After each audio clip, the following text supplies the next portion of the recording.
welcome to the Kalamopod, the one and only podcast on themes in classical Islamic theology, hosted by me, Hannah Alwan. Ardent listeners of the Kalamopod will recall that in the two previous episodes, I spoke about what the mutakallimun meant when they said that God is the creator of the world. This was an important theological problem for them, as the Quran describes God in this way time and again. First, we saw that the mutakallimun understood God's creation of the world in a specific way. There was a state of affairs when only God existed and not the world, and then God created the world at some point in the past and from nothing. Then we zoomed in on the problem of creation, just as the mutakallimun did in their works. We saw that the mutakallimun were eager to extend God's creative activity to creating the events we witness around us. This meant, in consequence, that they denied independent natural causality and insisted instead that natural events are God's direct creation. But what about human agency? Are human actions also created by God, like everything else in the world? Or do at least we humans bring about our own actions? Here we saw that the mutakallimun were divided among themselves and did not agree. One theological school, named the Mu'tazila, argued that humans really are the creators of their own actions. We have a free will and choose what action we want to perform, and it is certainly not God who is causally responsible for our actions. Another theological school, named the Al-Ashari, argued the exact opposite. Humans might think that they bring about their actions, but this is not the case. It is God who creates our actions. We humans have no true causal efficacy, and all actions which we perform are entirely dependent on God's creative activity. You will recall that the dispute about human and divine agency was not just some theoretical problem among the Mu'tazilites and the Asharites, but that a lot was at stake for them. Well, let me tell you about yet another reason why the mutakallimun spent literally centuries puzzling their heads over this problem. This reason directly relates to the very foundations of the science of Kalam and the claim of the mutakallimun to scrutinize religious dogmas and to rest them on a rational foundation. What happened was that the disagreement among the two theological schools, the Mu'tazilites and the Asharites, about human and divine agency turned into a dispute about whether, because of this disagreement, the whole enterprise of Kalam was doomed to collapse like a house of cards. And this is what we will look at in today's episode of the Kalamopod. So, imagine you are a mutakallim, or to use the female form of the word, a mutakallima. You have made it your task to scrutinize all sorts of religious dogmas and to find reason-based arguments on which to rest these dogmas. You have taken this task upon yourself so as to be able to defend these dogmas against adherents of other faiths who might challenge them, and so as to be able to say that you are not blindly following religious teachings but presenting good reasons for why you believe what you believe. Now, imagine you want to subject to this sort of scrutiny one of the central dogmas of your faith, which is that the world really does depend on God for its existence, and that God really is the creator of the world. How would you go about proving this central dogma? What sorts of rational arguments would you present? Well, if you listen to episode 5 of the Kalamopod, you would have an answer ready for me now. You might do it as the mutakallimun did it and present the so-called argument from accidents, which was the go-to argument for generations of mutakallimun. But this wasn't the only argument the mutakallimun came up with in defense of the dogma that the world depends on God as its creator. They also made use of analogical reasoning. Analogical reasoning was actually one of the favorite arguments of the early generations of mutakallimun in particular, until later generation realized that there might be some, well, let's call it difficulties associated with it, and consequently replaced it by other forms of proof. So, what does analogical reasoning actually do? Generally speaking, when you use analogical reasoning, you draw a comparison between two things. You say, for example, that some statement is true for this thing because the statement is true for another thing, and the two things resemble each other in some respect. Or to phrase it differently, you transfer a judgment about one thing to another thing based on some similarity between them. When you think about it, we actually use analogical reasoning all the time, in all areas of life, in politics, in literature, in law, and so on. Well, the mutakallimun did use analogical reasoning as a proof in their science as well.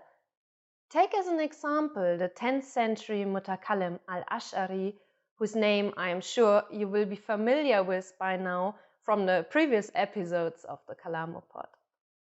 In one of his works, entitled Kitab al-Lum'a, or the Radiant Book, Al-Ashari has a section which deals with the proof that the world is created by God. There, he presents an argument from analogy, which runs like this, and I'm quoting for you. What is the proof that there is a creator for creation? The proof is this. Cotton cannot change into spun thread, then a woven garment, without a weaver or maker. He who takes cotton and expects it to become spun thread and then a woven garment, without a maker or weaver, he's out of his mind and in utter ignorance. Likewise, he who looks at a wasteland where there is no castle and expects clay to turn into a different state and to pile itself up as bricks, without a maker or builder, he's ignorant. So, what is Al-Ashari arguing here? He argues that we know that garments do not bring about their own existence, and castles also do not just pop into existence. To expect that would mean pure ignorance. Rather, we all know from experience that garments come into existence because we humans bring them into existence. And the same is also true of castles, which are made by humans. And now comes in the analogy. Just as garments and castles depend for their existence on us humans as their makers, so the world must also depend for its existence on God as its maker. And this is precisely what Al-Ashari wanted to prove. But why does Al-Ashari think that he can actually draw an analogy between garments, castles, and humans on the one hand, and the world and God on the other?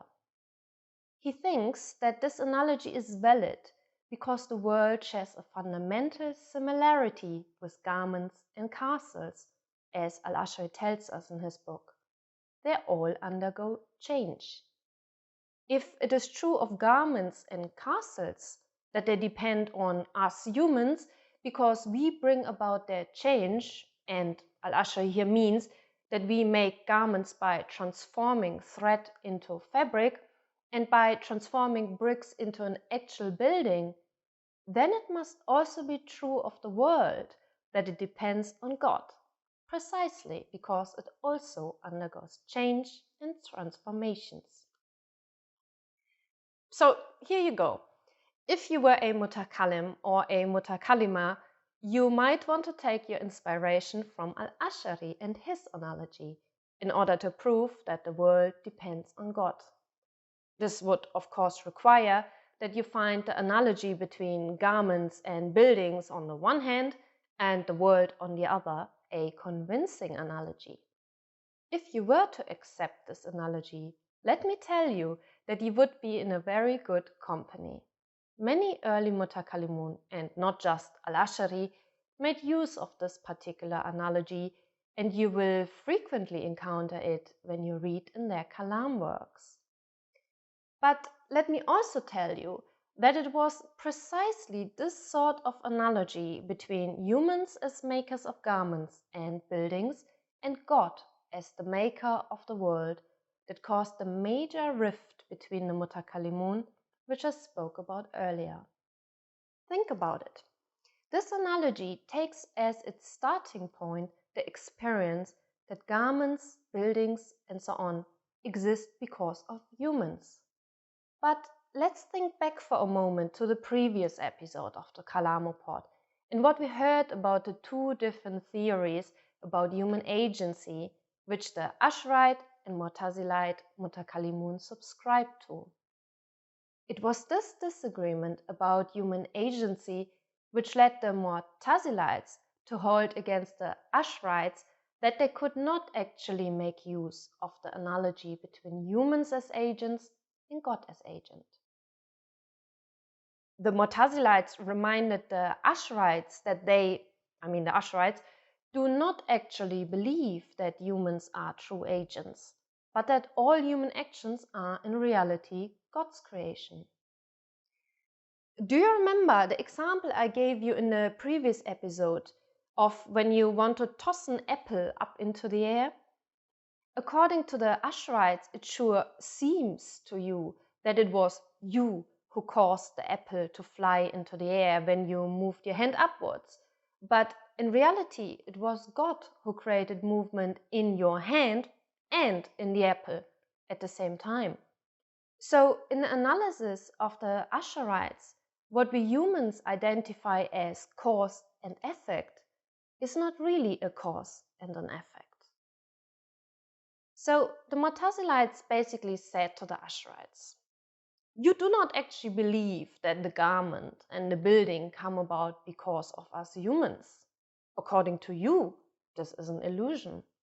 In reality, it is God, according to you, who creates movement in us and brings about the garment and the building. So how can you use garments and buildings and us humans as an analogy in order to prove that the world really does depend on God? Unless you say, as we Mu'tazilites do, that humans really are agents who bring about garments and buildings, you cannot use this as an analogy in order to prove that God really is an agent who brought the world into existence. For the Mu'tazilites, the Asharites' denial of true human agency had detrimental consequences. Since the Asharites could no longer make use of the analogy between humans as agents and God as agent, they were unable to prove the all-important doctrine that the world really is created by God. And since the proof of this doctrine was the starting point of all further inquiries about God undertaken by the mutakallimun, the Mu'tazilites accused the Asharites of putting the whole enterprise of Kalam at risk. But instead of only listening to my words, listen to how Al-Juwayni, an 11th century mutakallim, recounts the dispute between Mu'tazilites and Asharites in one of his works entitled Kitab al-Shamil, or the Complete Book. He reports the Mu'tazilites as saying, and I'm quoting, "The most absurd thing Al-Ashari said was to declare him ignorant who expects a building to come about without a builder and a book without a writer. According to Al-Ashari, the book and the building do not actually come about by humans. There is then no point in using as evidence something that contradicts one's own principle. The consequence of this is that you followers of Al-Ashari are unable to prove that the world is created by God, since you deny that we humans actually bring about our actions." You can imagine that the Asharites were not happy about the accusation brought forward by the Mu'tazilites that they put the whole enterprise of Kalam at risk. So the Asharites decided to employ a strategy that would allow them to continue making use of the analogy between garments, buildings, and humans on the one hand, and the world and God on the other, without, however, having to affirm that humans are true independent agents, as the Mu'tazilites wanted to push them. Here's Al-Jamaine's account of what the Asharites replied to the Mu'tazilites, and I'm quoting again. The book is connected to the writer. We Asharites accuse him of ignorance who expects a book and a building to come about without a writer and a builder. Since the two are definitely connected, and since our objective is simply to affirm this connection in general, but not its details, it does not matter how precisely book and writer are connected and how precisely building and builder are connected. The reasonable person knows about the connection and then investigates the details of this connection through speculation. So the strategy employed by the Asharites was to say that questions of detail about human agency are simply irrelevant for the validity of their analogy. We know from experience that buildings, books, garments, and so on are connected to humans. That's all we need to know in order to say that in analogy the world is connected to God. The details of the connection can be figured out later. And most importantly, the whole Kalam project would not run the danger of collapsing like a house of cards. You can imagine that this is not where the dispute among Mu'tazilites and Asharites ended. There was a lot more back and forth going on. In any case, once the mutakallimun started to dive head-on into the ocean of Kalam, they found themselves quarreling and disagreeing and debating about all sorts of questions. God's role as creator and human agency were only one such question. There were plenty of other questions that gave them ample opportunity to continue their debates. For example, the divine attributes. For what precisely did the Quran mean when it described God as knowing, powerful, speaking, and so on? Well, this story has to wait till the next episode of the Kalamopod, the one and only podcast on themes in classical Islamic theology, hosted by Hannah Alpine. Thanks for listening, and hear you soon.